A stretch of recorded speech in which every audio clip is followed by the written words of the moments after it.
শুরু করছি ছক ভাঙা ছটা আপনাদের সঙ্গে আমি পাপিয়া। দেখুন, ভোট যত এগিয়ে আসছে প্রচারে একে অপরকে ততই তীক্ষ্ণ বাণে বিদ্ধ করছেন। অমিত শাহের ভিকটিম কার্ড মন্তব্যের পাল্টা জবাব দিয়েছেন মমতা বন্দ্যোপাধ্যায়।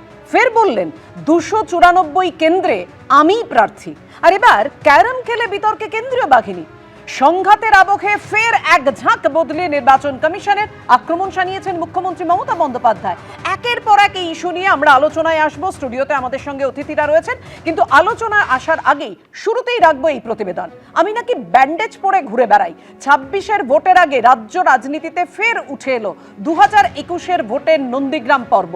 মমতা বন্দ্যোপাধ্যায় ভিকটিম কার্ডের রাজনীতি করছেন বলে যে মন্তব্য গতকাল অমিত শাহ করেছিলেন, এদিন তারই পাল্টা কি জবাব দিয়েছেন তৃণমূল নেত্রী। দেখুন, कभी पैर तुड़वा लेती हैं, कभी सिर पर पट्टी बंधवा देती हैं। বলেছে আমি নাকি ব্যান্ডেজ নিয়ে ঘুরে বেড়াই। লজ্জা করে না? আমার উপর যে অত্যাচার হয়েছে তোমরা জানো না?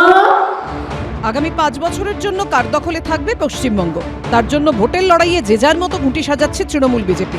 এই আবহেই 26-এর বিধানসভা ভোটের আগে 2021-এর ভোটের প্রসঙ্গ টেনে এনেছেন কেন্দ্রীয় স্বরাষ্ট্রমন্ত্রী অমিত শাহ। 2021-এর 10ই মার্চ নন্দীগ্রামে গিয়ে পায়ে চোট পান মমতা বন্দ্যোপাধ্যায়। সেই কারণে ওই বছর বিধানসভা নির্বাচনে হুইল চেয়ারে বসে প্রচার সারেন তৃণমূল নেত্রী। শনিবার সেই প্রসঙ্গ তুলে তৃণমূল নেত্রীর বিরুদ্ধে ভিকটিম কার্ডের রাজনীতির অভিযোগ তোলেন অমিত শাহ। রবিবার মানবাজারের সভা থেকে যার পাল্টা জবাব দিলেন তৃণমূল নেত্রী। ममता दीदी ने हमेशा विक्टिम कार्ड का पॉलिटिक्स खेला है। कभी पैर तुड़वा लेती हैं, कभी सिर पर पट्टी बंधवा देती हैं, कभी बीमार हो जाती है और कभी चुनाव आयोग के सामने बेचारा बनकर चुनाव आयोग को गालियां निकालती।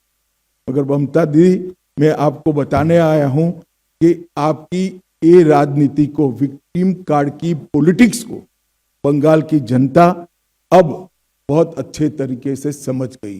ওরে অপদার্থ, আমি তো মৃত্যুর মুখ থেকে অনেকবার লড়াই করতে করতে বেরিয়ে এসেছি। যাও না ডাক্তারের রিপোর্ট গুলো নাও না হসপিটালে গিয়ে। তোমরাও আগের বার নির্বাচনে ইচ্ছা করে আমার পায়ে চোট করে দিয়েছিলে। আমি প্লাস্টার করেও পায়ে হুইল চেয়ারে ঘুরে বেরিয়েছিলাম। তার কারণ আমার মনে জ্বর ছিল, আমাকে মানুষের কাছে যেতে হবে। শুধু অমিত শাহকে জবাব দেয়াই নয়, এদিন আরো বড় ষড়যন্ত্রের অভিযোগ তুলেছেন মমতা বন্দ্যোপাধ্যায়। আবার কি মারবার প্ল্যান করছে নাকি? এসব কথা বলার মানে কি? কেউ কারো চরিত্র হনন করবার আগে কোন পরিকল্পনা করে। কি দাঙ্গাবাজ, পরিকল্পনা করছো নাকি কিছু? জানেন তো, যে ভুল করে না সে কিছু ভুল রেখে যায়। ওনার কথার প্রমাণ হয়ে যাচ্ছে যে উনি কোনো পরিকল্পনা করছেন, আরো কিছু চক্রান্ত করছেন। কিন্তু জেনে রাখবেন, রাখে কৃষ্ণ মারে কে, আর ধর্মের কল বাতাসে নড়ে। এবার নতুন নাটকের অপেক্ষায় আমরা রয়েছি এবং নাটকের তো আগের নাটক তো আগে স্ক্রিপ্ট তো আর নতুন করে পুনরাবৃত্তি হবে না আমরা জানি।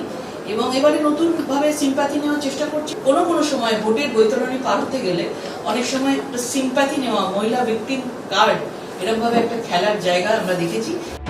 সব মিলিয়ে ভোটের আগে ক্রমেই তপ্ত হচ্ছে রাজ্য রাজনীতি। আশাবুল হোসেন ও শিবাশিস মৌলিকের রিপোর্ট, এবিপি আনন্দ। আমি শুরুতেই বিজেপি প্রতিনিধি শঙ্করদেব পণ্ডার কাছে আসব। শঙ্কু, মারাত্মক অভিযোগ করছেন তো মমতা বন্দ্যোপাধ্যায়, যে মন্তব্য করছেন, সন্দেহ প্রকাশ করছেন যে বিজেপি প্ল্যান করে মারার প্ল্যান করছে।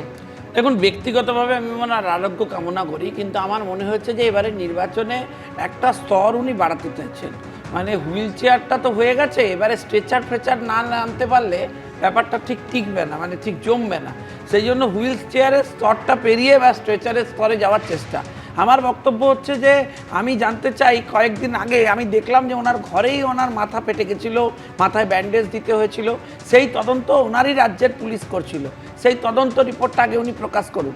কে ওনার ঘরে ওনাকে আঘাত করেছিল, উনি কিভাবে আক্রান্ত হয়েছিলেন, কেন ওনার আজকে এই পরিস্থিতি, এই আতঙ্ক জেনারেট করেছে। তো ফলে আমার বক্তব্য অত্যন্ত স্পষ্ট যে মানুষকে আর বোকা বানানো যাবে না, পরিষেবা দিতে হবে। সিম্প্যাথি, ভিকটিম কার্ড এইসব খেলে নির্বাচনী বৈতরণী পেরোনো যাবে না।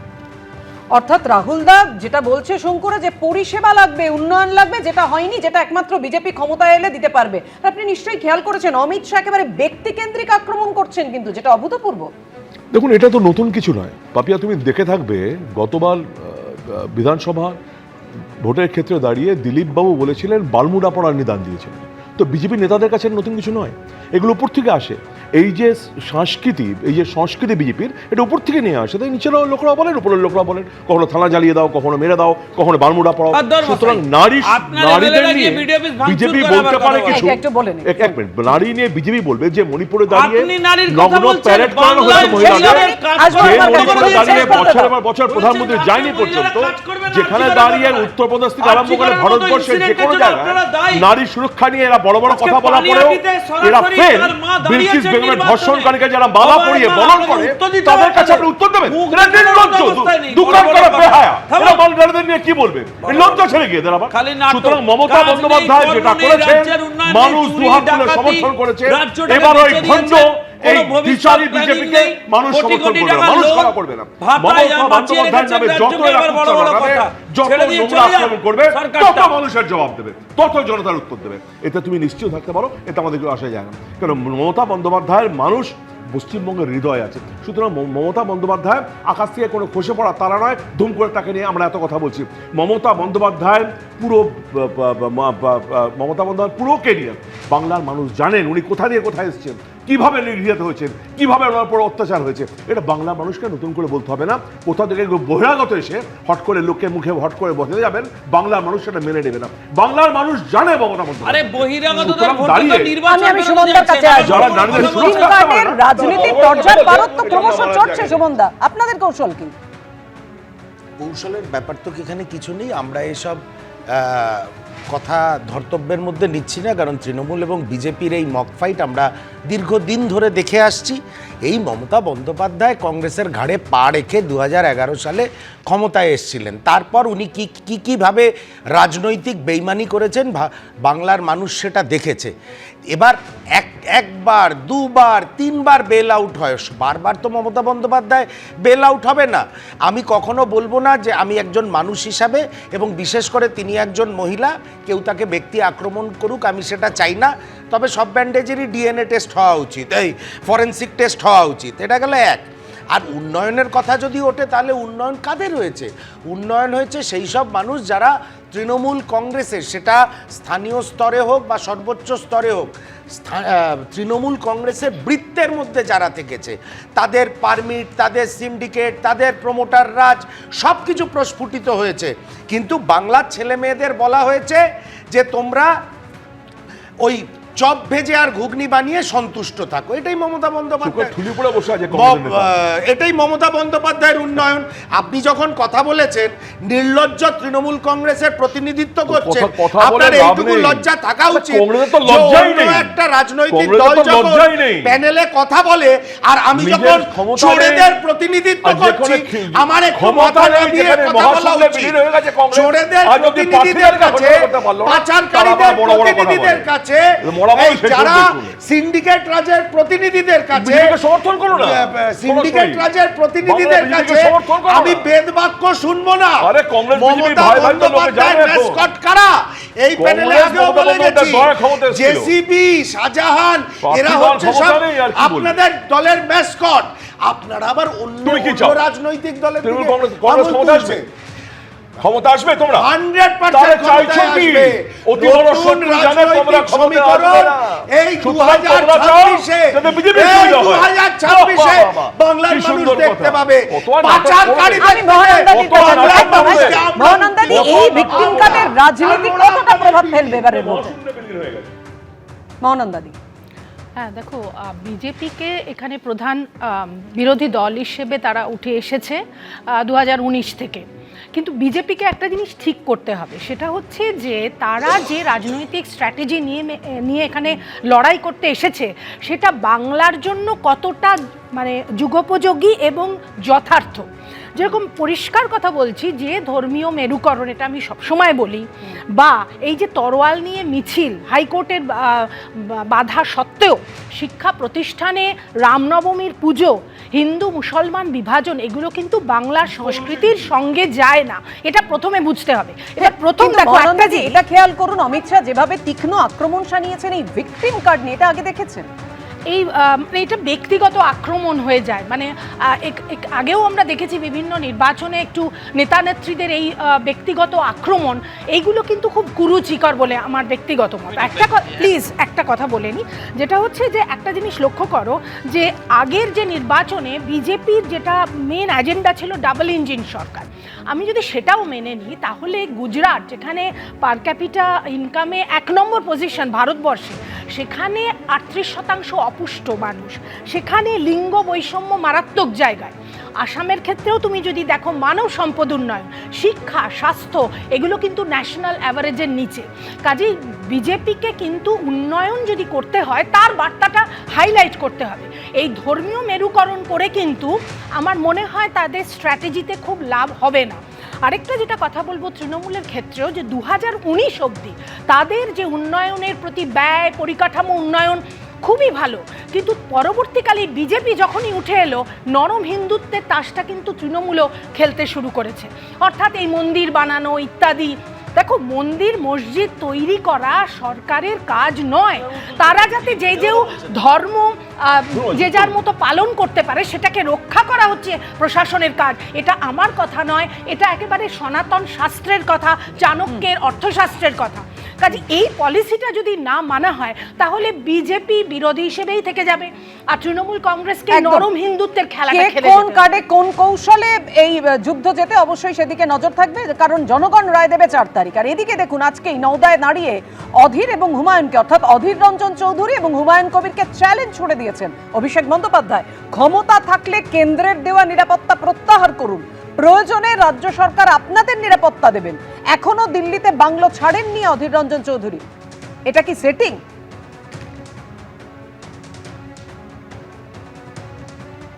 অধীর বা হুমায়ুনকে ভোট দেওয়া মানে বিজেপিকে সমর্থন করা। আর কি বললেন অভিষেক বন্দ্যোপাধ্যায়, দেখুন। কংগ্রেসকে ভোট দেওয়া এই নির্বাচনে, বা অধীর বাবুদের ভোট দেওয়া, বা সিপিএম কে ভোট দেওয়া, বা হুমায়ুন বাবুর পার্টিকে ভোট দেওয়া মানে বিজেপিকে সমর্থন করা। সারা ভারতবর্ষে দেখুন, যত রাজনৈতিক দল আছে সব রাজনৈতিক দল থেকে ভেঙে বিজেপির কাছে চলে যাচ্ছে, আর তৃণমূল একমাত্র দল বিজেপি ভেঙে তৃণমূলে আসছে। বিজেপিকে যদি ভাঙার ক্ষমতা কারোর থাকে, বিজেপিকে যদি সর্বশান্ত করার ক্ষমতা কারোর থাকে, একমাত্র বাংলার তৃণমূল কংগ্রেসের রয়েছে। ভারতবর্ষে 1550টা রাজনৈতিক দল রয়েছে, লড়াই একমাত্র তৃণমূল করছে। আমি যদি এই প্রসঙ্গে আসি, সুমনদা, একদম অভিষেক বন্দ্যোপাধ্যায় বলছেন যে অধীর রঞ্জন চৌধুরীকে ভোট দেওয়া মানে বিজেপিকেই আসলে সমর্থন করা, বিজেপিকে ক্ষমতায় আনা।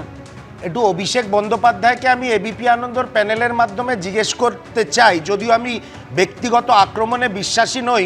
অভিষেক বাবু, আপনার দলের নেতাদের একে একে বেল হয়ে যায় কি করে, এর উত্তর কি দেবেন? কোন সেটিংয়ে এত এইসব বড় বড় হিনিয়াস যেসব ক্রাইম আপনাদের দলের নেতারা করেছেন, তাদের কি করে এত সহজে বেল হয়ে যায়? অভিষেক বাবু, এটা কি উত্তর দেবেন? আপনার আত্মীয়া, বর্তমানে বাংলার বিদায়ী মুখ্যমন্ত্রী, উনি আসার পর আরএসএস এর শাখার সংখ্যা কি করে 3 গুণ 4 গুণ হয়ে যায় এই বাংলার বুকে? একটু উত্তর দেবেন? একটু উত্তর দেবেন অভিষেক বাবু, কি করে 23টা অত্যন্ত গুরুত্বপূর্ণ বিল ভারতবর্ষের পার্লামেন্টে পাস হয়ে যায়, যেখানে আপনাদের সাংসদরা অ্যাবসেন্ট বা অ্যাবস্টেন থাকতে পছন্দ করেন? এই উত্তরগুলো দিন। তৃণমূল তো আপনাদের ইন্ডিয়া জোটের সঙ্গী, আর যেখানে তিনি বলছেন অধীর রঞ্জন চৌধুরী Y+ ক্যাটাগরির নিরাপত্তা পান, কিভাবে সেটা এখনো পান? শুনুন, কারণ শেষ করেনি। কোন নিরাপত্তা কোনো মানুষকে দেওয়া হয় তার থ্রেট পারসেপশনকে ক্যালকুলেট করে। কেউ, আমি চাইলাম, আমি যদি কালকে বলি আমি শঙ্কুর মতন 4 জন বডিগার্ড নিয়ে ঘুরবো, সরকার আমায় দিয়ে দেবে? আমার উপরে সেই থ্রেট নেই, ওর উপরে সেই থ্রেট আছে। এটাই তাই অধীর বাবুর সঙ্গে রয়েছে। প্রথম কথা হচ্ছে, সুমনের এটা বলা ছাড়া কোনো উপায় নেই। সমস্যা হচ্ছে, আমি আবার সুমনকে জিজ্ঞেস করলাম যে এখানে দাঁড়িয়ে সুমন যদি সাম্প্রদায়িক শক্তির বিরুদ্ধে সত্যিকারের লড়তে চায়, তাহলে ওর চয়েস কি? আমার দল, আমার চয়েস, আমার দল। কারণ আমি তোমাদের মতো সফট কমিউনালিজম করি না। প্রশ্ন তুমি করলে তো আমি উত্তর দিই তখন। তো তার মানে কি, যেখানে জানে তৃণমূল কংগ্রেস একমাত্র নির্ভরযোগ্য ভরসাযোগ্য মানুষের কাছে অ্যাকসেপ্টেবল বিকল্প ভারতীয় জনতা কে পার্টির বলেছে? ক্ষেত্রে। কে লিখে সেখানে দিয়েছে? দাঁড়িয়ে আরে কংগ্রেস সার্টিফিকেট বিরোধিতা কে করছে দিয়েছে? কেন? আরে কারণ বিজেপিকেই সার্টিফিকেট মোকাবিলা কে সাহায্য লিখে করছে। দিয়েছে তৃণমূলকে? কারণ সুমন বলতে পারছে না, কারণ সুমনও চায় যে বিজেপি নির্ভরযোগ্য তাই চোর। অধীর চৌধুরী আমি অবশ্যই সংসদের রিঅ্যাকশন নেব। এবারে নির্বাচনের ভরকেন্দ্র ভবানীপুর, আর সেই ভবানীপুরে ফের প্রচারে শুভেন্দু অধিকারী পাল্টা জয় বাংলা স্লোগান উঠলো। একেবারে এই মুহূর্তে ভবানীপুরের ছবিটা আপনাদের সামনে তুলে ধরবো। সরাসরি আমাদের সঙ্গে রয়েছেন আমাদের প্রতিনিধি সন্দীপ সরকার। সন্দীপ, দেখতে পাচ্ছি যে আজকে 1 ঘন্টার কাছাকাছি হতে চললো শুভেন্দু অধিকারী তিনি আলিপুর চেতলার বিভিন্ন রাস্তায় অলিতে গলিতে তিনি তার যে নির্বাচনী প্রচার, সেই নির্বাচনী প্রচার তিনি সারছেন এবং তারই মাঝখানে চেতলাহাট রোডে যখন শুভেন্দু অধিকারী পৌঁছান, সেই সময় তাকে উদ্দেশ্য করে জয় বাংলা স্লোগান দিতে থাকেন কিছু মহিলা এবং বেশ কয়েকজন ব্যক্তি, এবং পাল্টা বিজেপি কর্মী সমর্থকেরা তারাও এখানে আমরা দেখতে পেলাম যে এখানে তারা জয় শ্রীরাম ধ্বনি তুলতে থাকেন। এবং এই একদম সন্দীপ, একেবারে সরগরম এই মুহূর্তে ভবানীপুরের পরিস্থিতি, এই নিয়ে উত্তেজনা তৈরি হয়েছে। ভোটের ভরকেন্দ্র এবার ভবানীপুর। মমতা বন্দ্যোপাধ্যায় বনাম শুভেন্দু অধিকারী প্রচারে স্লোগান পাল্টা স্লোগান, জয় শ্রীরাম স্লোগান, অন্যদিকে জয় বাংলা স্লোগান উঠলো। একেবারে দেখতে পাচ্ছেন জোরদার উত্তেজনা এই মুহূর্তে চেতলায় তৈরি হয়েছে। ভবানীপুরে ঠিক কি পরিস্থিতি জানাবেন আমাদের প্রতিনিধি সন্দীপ সরকার। সন্দীপ,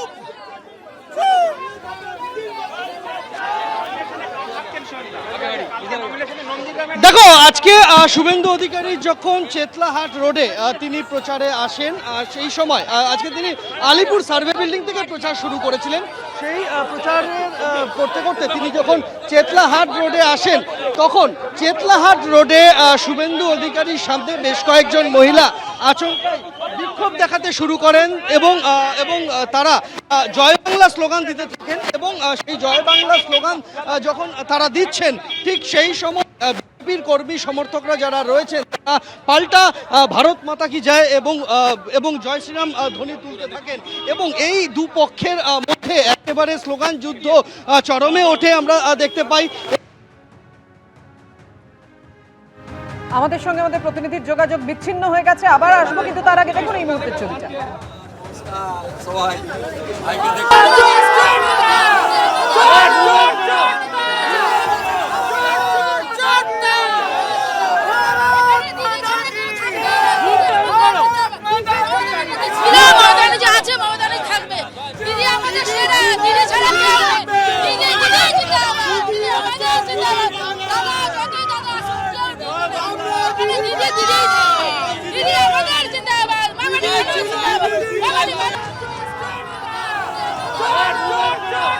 হ্যাঁ সন্দীপ, হ্যাঁ দেখো, যেটা বলছিলাম যে দুপক্ষের স্লোগান যুদ্ধের মাঝখানে পুলিশ এবং কেন্দ্রীয় বাহিনী এসে পড়ায় পরিস্থিতি নিয়ন্ত্রণের বাইরে যেতে পারেনি, এবং তারপর বাকি পথরাও পায়ে হেঁটে প্রচার সারেন শুভেন্দু অধিকারী। যদিও শুভেন্দু অধিকারী কিন্তু একে আমল দিতে নারাজ, এবং আমরা দেখতে পেলাম যে ওই স্লোগানের মাঝখানেই, জয় বাংলা স্লোগানের মাঝখানেই, এবং যারা মমতা বন্দ্যোপাধ্যায়ের নামে জয়ধ্বনি করছিলেন তাদের মাঝখানে শুভেন্দু যে অঞ্চলে এই ঘটনা ঘটেছে সেই চেতলাহাট রোড, সেই চেতলাহাট রোডে এখনো পর্যন্ত শুভেন্দু অধিকারী রয়েছে।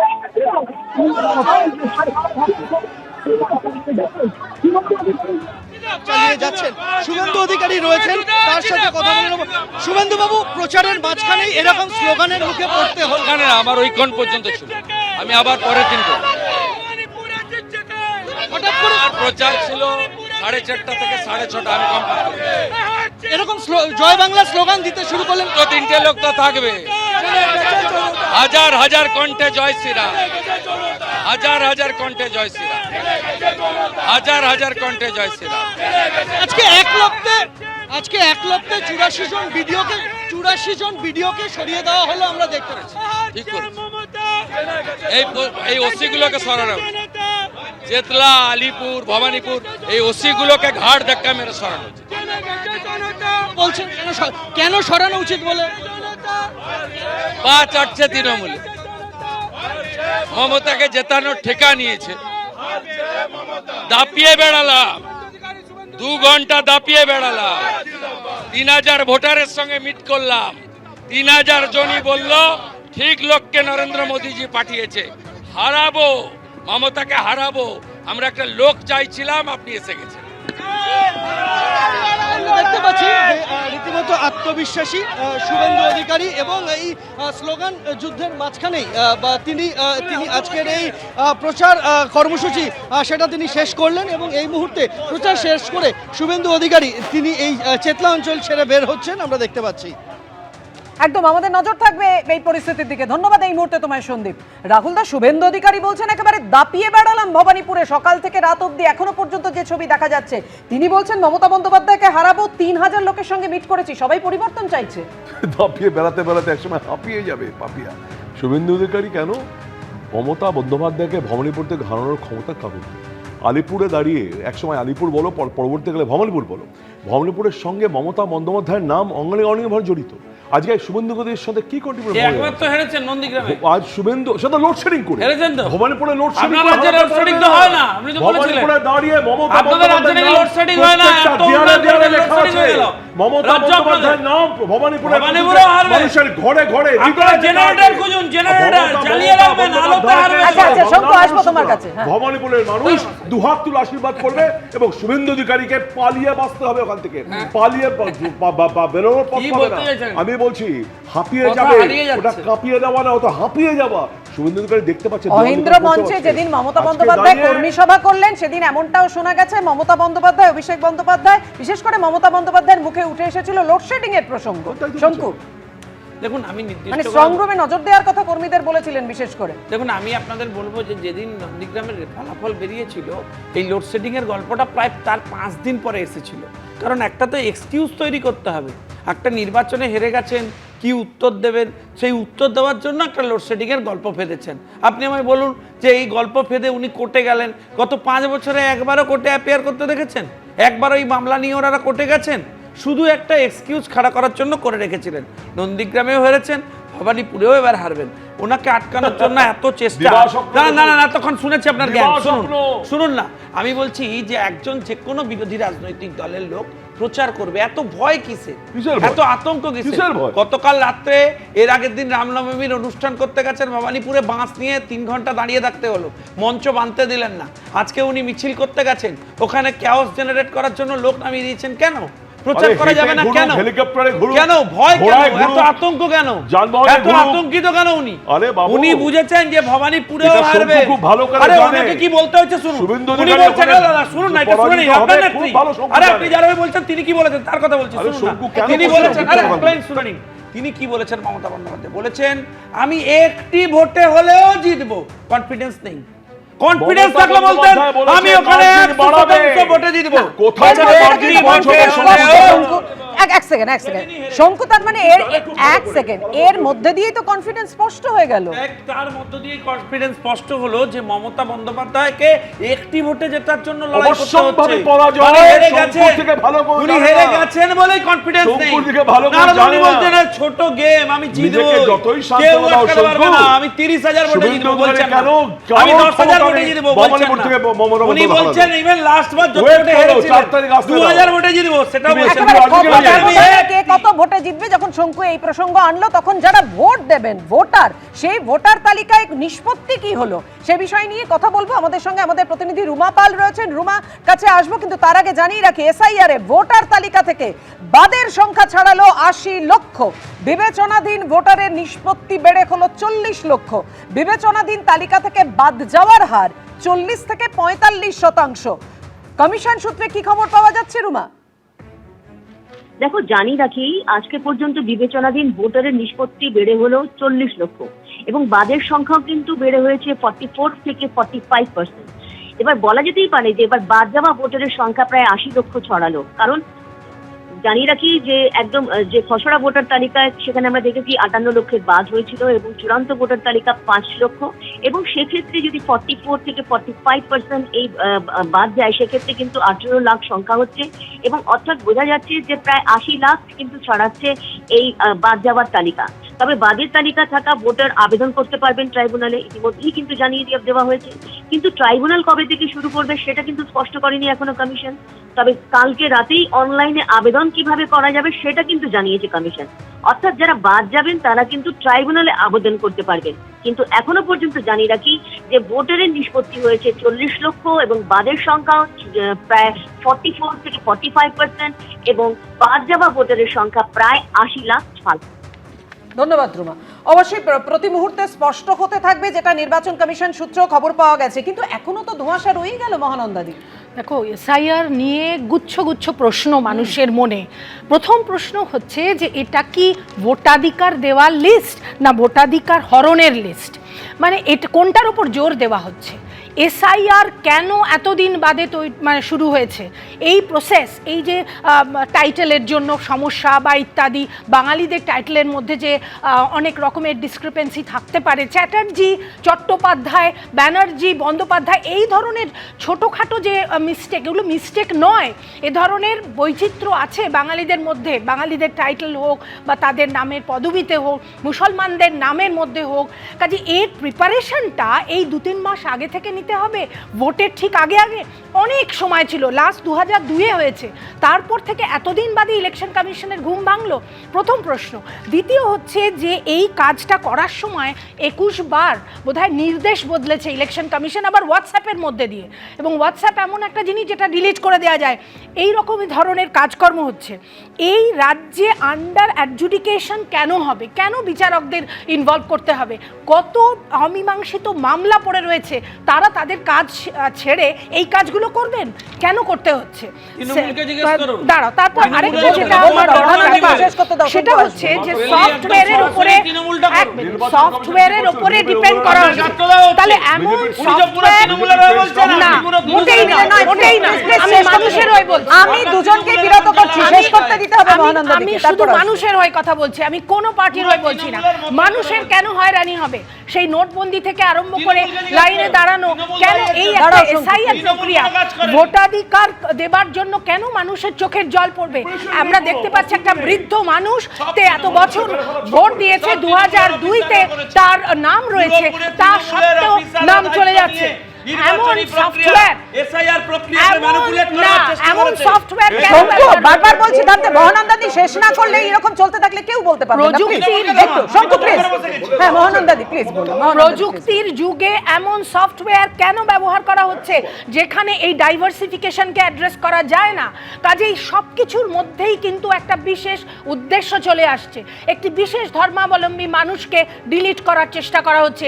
এগুলো কিন্তু ভারতবর্ষের সংবিধান বিরোধী, বাংলার বৈচিত্র্য বিরোধী। এটা হতে পারে না। 152টা বিধানসভা কেন্দ্রে বলবেন ভোট হবে, তালিকা কি প্রস্তুত কমিশনের কাছে?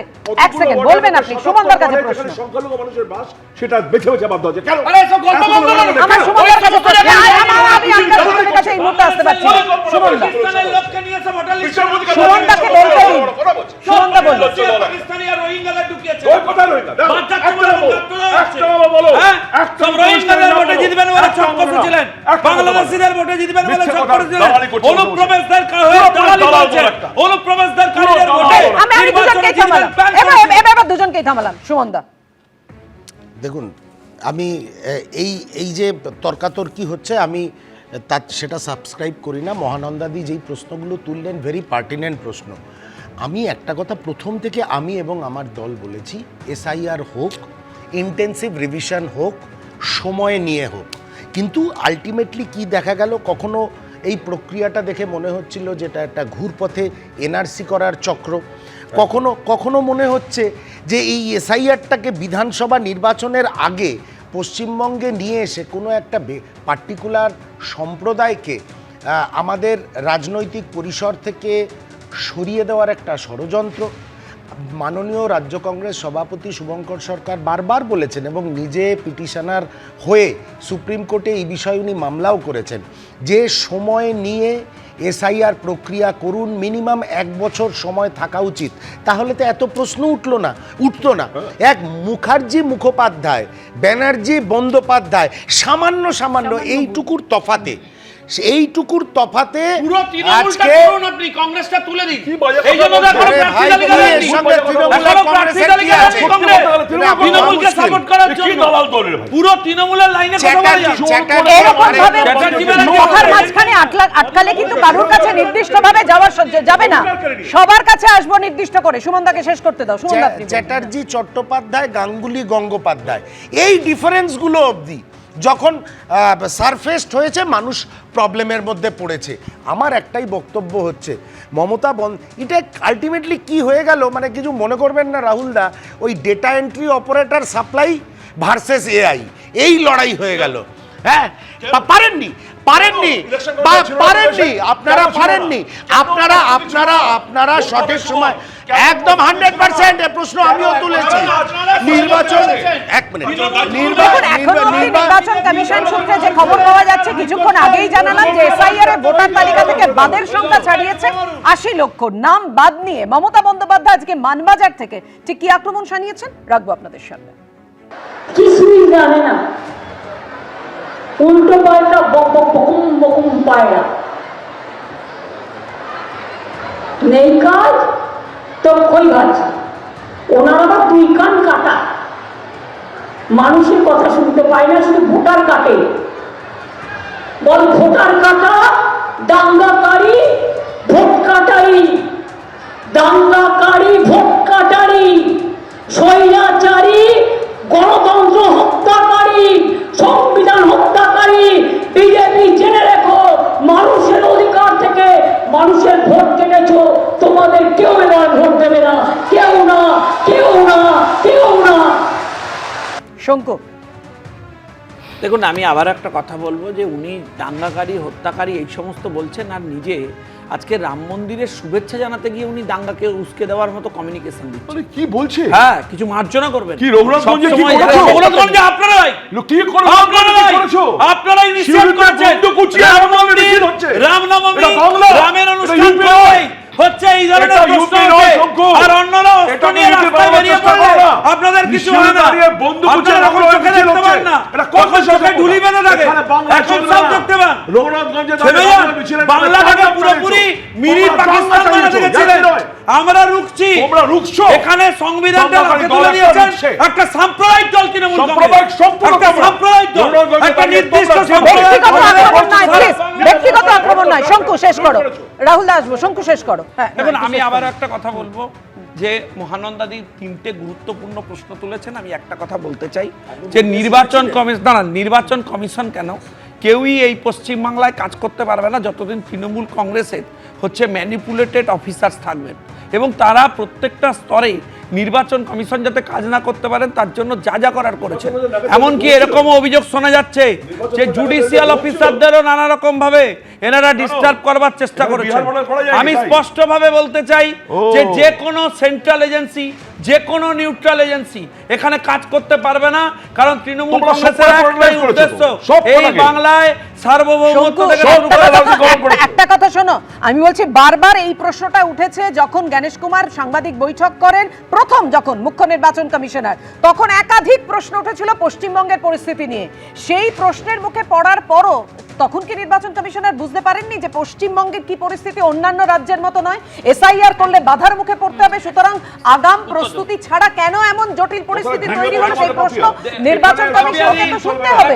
আমি এই এসআইআর নিয়ে বারবার যে ধোঁয়াশা তৈরি হয়েছে, কত নাম বাদ গেল, কত নাম থাকলো, আমি মহানন্দাদির কাছে আসবো। মহানন্দাদি, এসআইআর তো একটা টেকনিক্যাল প্রসেস, কিন্তু বারবার অভিযোগ পাল্টা অভিযোগে এটা যেন একটা মনে হচ্ছে রাজনৈতিক উদ্দেশ্য প্রণোদিত। কেন?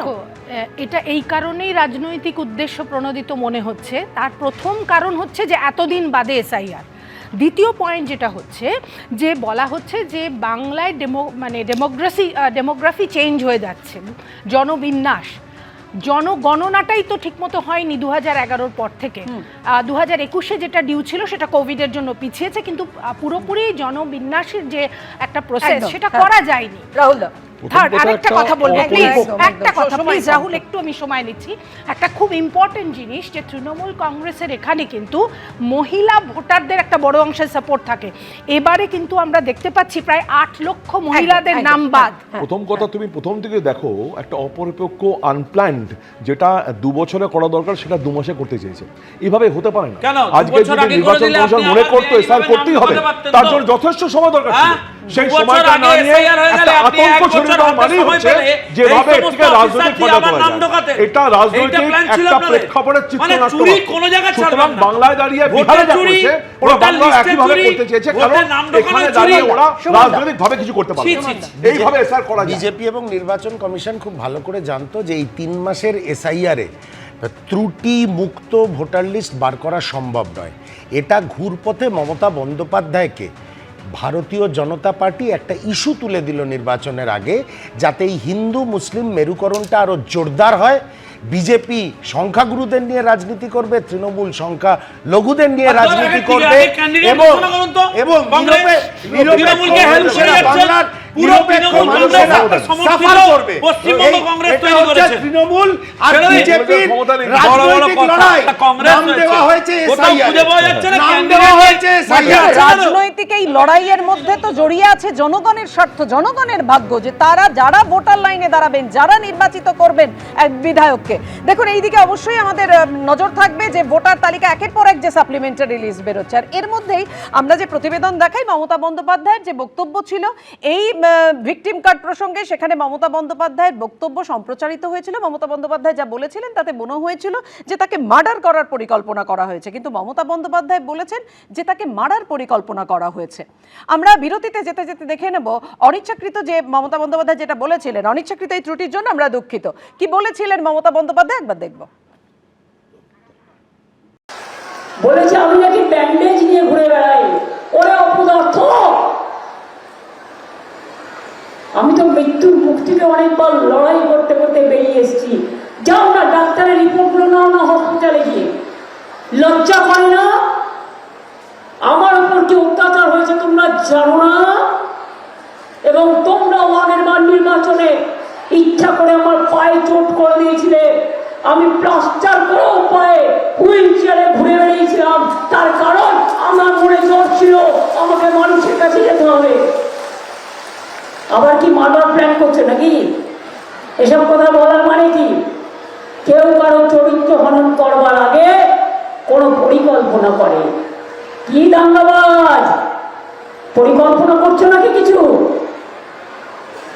জানেন তো যে ভুল করে না সে কিছু ভুল রেখে যায়। ওনার কথায় প্রমাণ হয়ে যাচ্ছে যে উনি কোনো পরিকল্পনা করছেন, আরো কিছু চক্রান্ত করছে।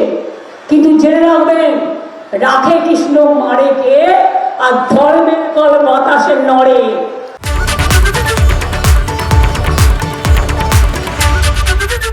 এবিপি আনন্দ, এগিয়ে থাকে, এগিয়ে রাখে।